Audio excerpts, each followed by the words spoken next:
everyone, I'm Kevin Nelson, joined with the head coach of the Linfield Wildcats, Joseph Smith, and Coach. Last week, one that you'd like to forget quickly, 66-27, the final score in Belton, Texas. Kind of just roll me through your initial thoughts after that game and what happened there in Belton. Well, here at Linfield, we don't forget many things, and quite conversely, it's a game we won't forget and don't want to forget it in terms of the lessons that we can learn from it, and it was a very eye-opening game for us in terms of the areas on our team that we have to get that we need to improve at. We failed quite mightily in many areas.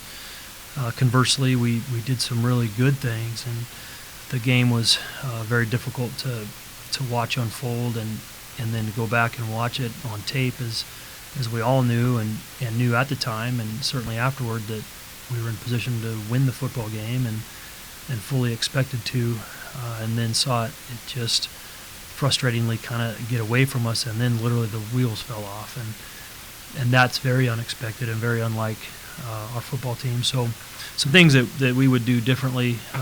If we just played it right now, I think we'd have a different outcome to the game in terms of just handling the humidity better.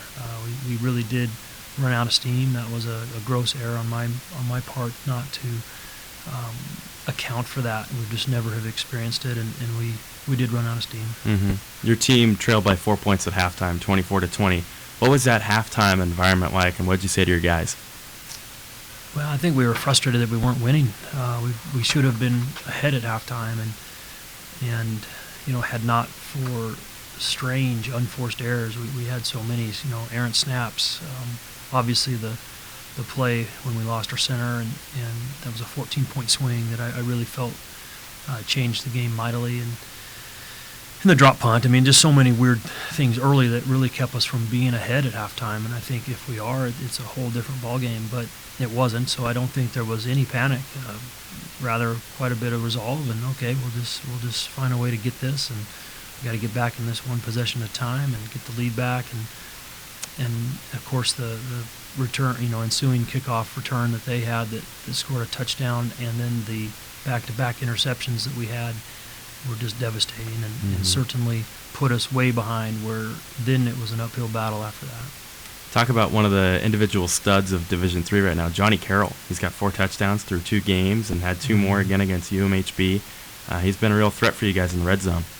Johnny is a great football player, and he worked really hard this offseason to become a little more explosive, to work on his training. He'd been a baseball guy for so long, still is, but didn't really train as a football player. Maybe played a little bit more baseball in the past in the summer, and this year was able to work on his speed, and therefore is a more complete receiver. And it's really showing. He's very, very good. I was really impressed with Reed Peterson, too. I thought had a tremendous football game, and was very proud of those two. This game was really one up front for UMHB. Their offensive line really dominated later in the game. You could tell your guys were getting tired. But the defensive line against your offensive line held up pretty well. No sacks against Sam Riddle. Kind of talk about those battles and really the big plays for UMHB late. I think in some ways it might have been a little deceiving.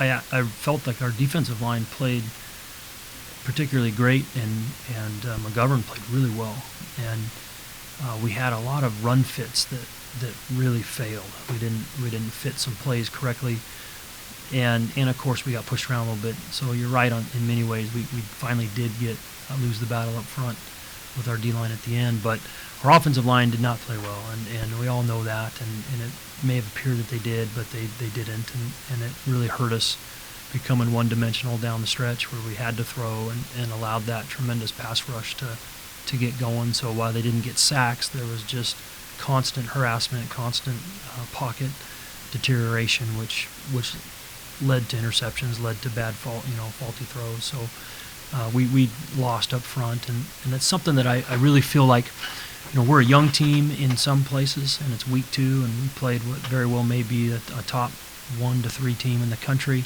that's pretty veteran. And so where they were veteran week 2, we're young, and if we play this game week 9, week 10, week 11 like we typically have, I feel like we're a different team at that point in the season, and maybe our inexperience at some spots would not be quite as overwhelmed as they were in week 2.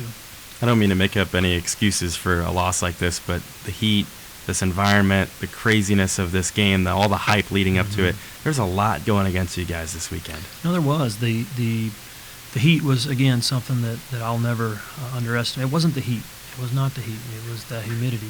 We've not ever played in like that. And I grossly underestimated that with respect to our pregame routines, everything we did that day.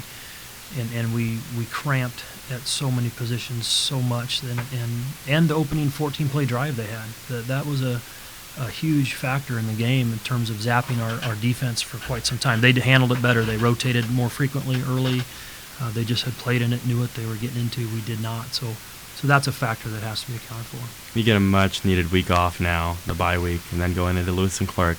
What's this week kind of made up of? And you said you don't want to forget about this game, but how do you get past it and move on to next week? Yeah, I don't know if we will get past it. I mean, if we're being honest, it's so reminiscent in many ways to that Wesley game that we have not gotten past and won't until we play these guys again someday and put that to bed. But we need to remember this. We need to improve in the areas that we were found wanting in, and our special teams were atrocious. We have to improve in that area, and we have to improve at just our fundamentals. That's really something that we've talked right after the game about extensively in our locker room, and certainly yesterday is just what you see is what you're coaching. So we're not coaching things well enough. We're not holding our guys to a high enough standard in terms of their habits, and so we have to develop cleaner habits. And we will, and this is a very good thing for us. I'd much rather find this out now, week 2, when we have 7-8 weeks to prepare and change, than find it out at the end of the season when we lose and season's over. You're going into conference play now, Lewis and Clark, and then you hit the road. What does that feel like at the Northwest Conference? You're 1-1. You maybe got to win out here in the NWC. Well, I would imagine we do. Our conference is nationwide going to get no respect from rank of schedule, or however you want to call that, strength of schedule. So, yeah, we have to win the conference and worry about each game one at a time. But we just have to worry about ourselves and get better, or it doesn't matter. Wildcats will play Lewis and Clark on October 1st, so they've got the bye week, and it'll be homecoming as well. So hope to see you there. If not, we've got you covered on the broadcast for the Linfield Sports Network. Coach, thanks so much for the time, and good luck next week. You're welcome. Thank you.